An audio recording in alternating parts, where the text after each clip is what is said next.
Hi, I'm Jon Fratelli. You're watching Television Ed.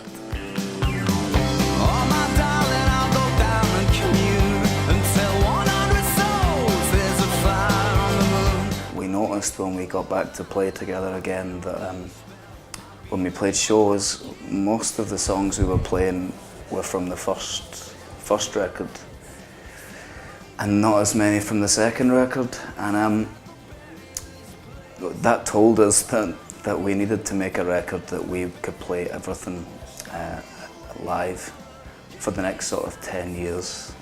And really we just also made a record that we liked, and that we were just having some fun, really. And if other people like it after that, then that's just a bonus. You know? We hope people like it. We need them to buy it.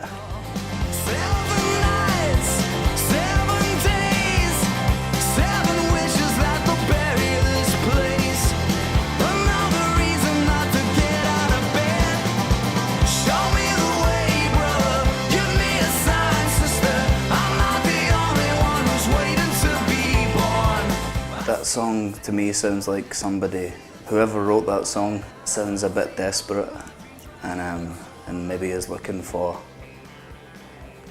yeah, like you said, a bit of hope.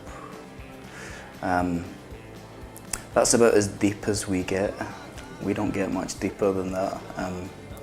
Yeah, it was slightly desperate, but hopefully with a little bit of redemption at the end somewhere.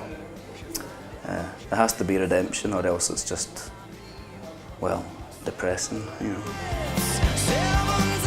This video, it really just doesn't feel like it's connected to us in any way. It's just somebody's interpretation of that song. I think the original clown idea came from me.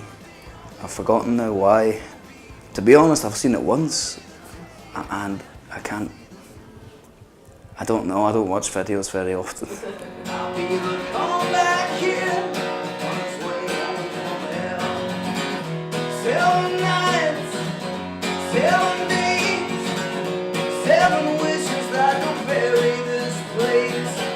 The 3 years that we had stopped playing together, and I had done some other things, and I got to see the other side of making music and releasing records, because we had this really steep ascent, and then we can right down the other side.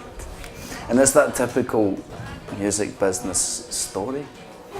It happens to lots of people, and we hadn't. Anyway, it just happened, and you think that life is pretty grim at that point, but it's just music. It's not that important. Once you realise it's not very important and that it's just music, life becomes so much easier.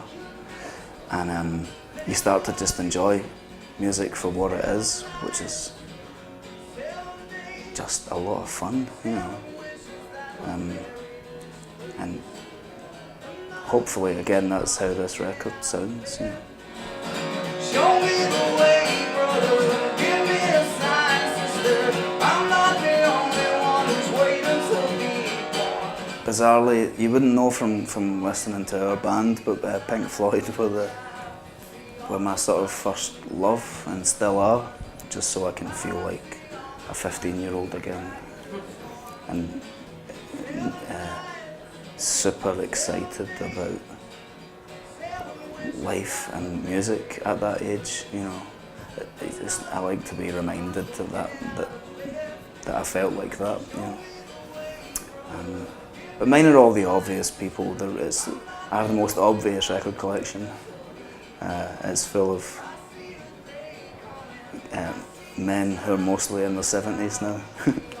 I'm constantly being encouraged to use Facebook and Twitter more than I do, which is to say I don't use them. I'm supposed to do it, but I don't think I will. I have no sort of quarrel with the internet for music in the slightest. If I buy records, which isn't that often, I tend to buy the vinyl and I buy the download, and I bypass the CD. I don't really feel the need to share my information. I know people do that on a daily basis. Here's what I did today. I have no need to do that. Nobody needs to know. It's not very interesting anyway. No reason not to get out of bed. Show me the way, brother. Give me a sign, sister. A really simple pleasure is to be able to play on a stage to an audience. I had forgotten that, and it was almost a revelation to be able to do that again. And I'm having a lot of fun with it. We all are, you know. I think we had to go away from that to appreciate it. You know, it's like anything, and I think we appreciate it now. I hope.